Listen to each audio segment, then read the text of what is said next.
speech contestant, Jill Ornstein. It's not only my fingers I needed to cross. It's not only my fingers I needed to cross. Jill Ornstein.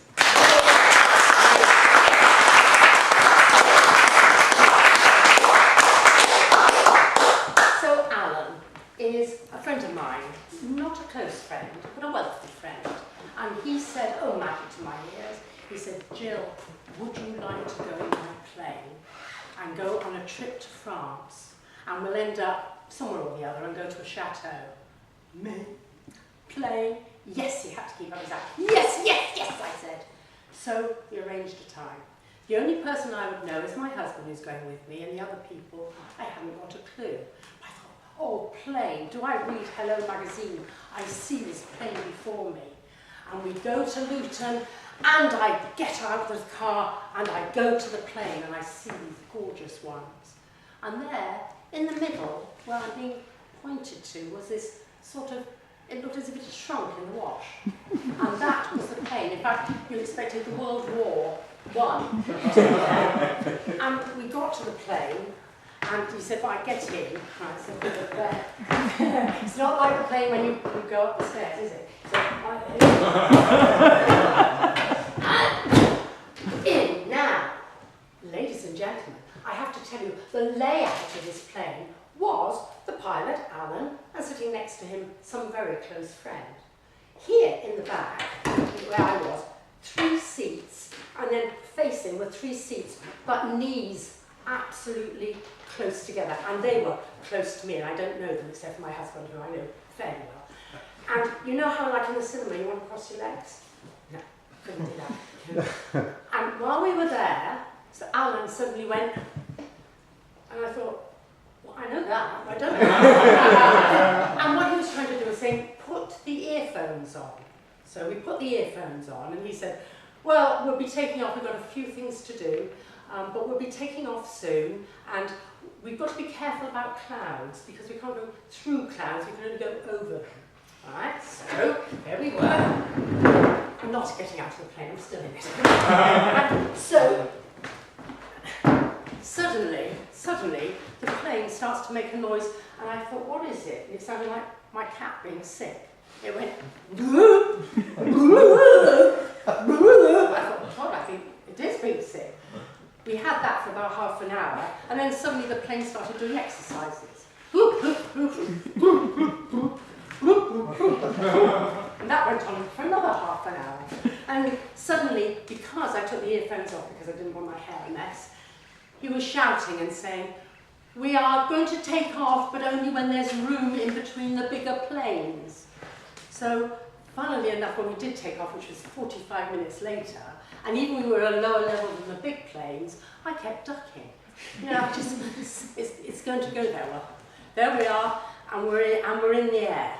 Now, ladies and gentlemen, I don't know if you're good at maths, but by the time I got to the airport, and we got in the plane had been sick, and he had done the exercises, quite a lot of time had gone by. And then I was told, yes, well, if we have to go round clouds, it might be 2 hours or so before we get to France. And I thought, my bladder! What am I going to do? And I started going hot and cold. And, as you can appreciate, it didn't help much because either side where you look, guess what you see? Water. Undiluted water going. So I didn't know where to look. So my knees were fixed to this person I didn't know, sat next to a person I didn't know, my husband who I did know but who was trying to avoid me, so that wasn't any good, and there was talking going on but I couldn't hear it. So anyway, we were up there and I thought, what am I going to do? Because I thought, come on, I've been a brownie, let's, you know, I have to think, I have to be creative here. And I go, what you can do if there's no toilet? I can't ask him to come down. I thought, what do you do? And I thought, come on, and I looked around. And then was inspiration. My husband had on his brand new jumper I had bought from Austin Reed. He was showing off that day. Right? And so I gently said to him, can I because he couldn't hear, you see. And he took it off, and he didn't think two things about it. And I pretended to be a bit cold, but I thought, well, what do I do now? So I said, have a look at the bird out there. And I was wearing a skirt. I stuffed the jumper under me. Now, come on, give me credit. I thought it was actually a good thing to do. But I hadn't actually thought it through, because I thought, what happens if I do it? And I suddenly thought it brought a new meaning to eau de toilette. It was more like odour. Toilet. Yes, exactly so. So, as it happens, ladies and gentlemen, pleased to hear, I kept it all in to myself. But as we landed, it was a very bumpy landing. And the person next to me, as I was trying to go, suddenly heard him mutter under his breath, did we land or were we shot down? It was a little unfair, but the door opened, I ran out, and I ran into the customs. And you don't pay customs when you're and there were two guards like that. And I went, my French, my English, everything deserted me. And I found the loo, and I thought, how do I come out with decorum? I didn't go in, so I sort of ambled out. And by the way, I take my shoes off. So I put my shoes on and I sort of ambled out, and I pretended to notice somebody else I know like that, and waltzed by them.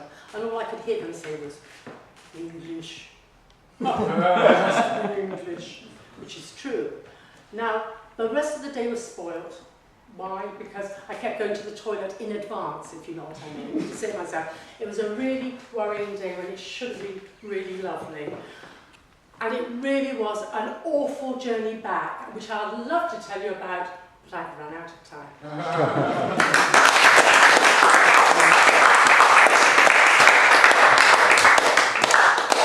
Madam Timekeeper, may I have one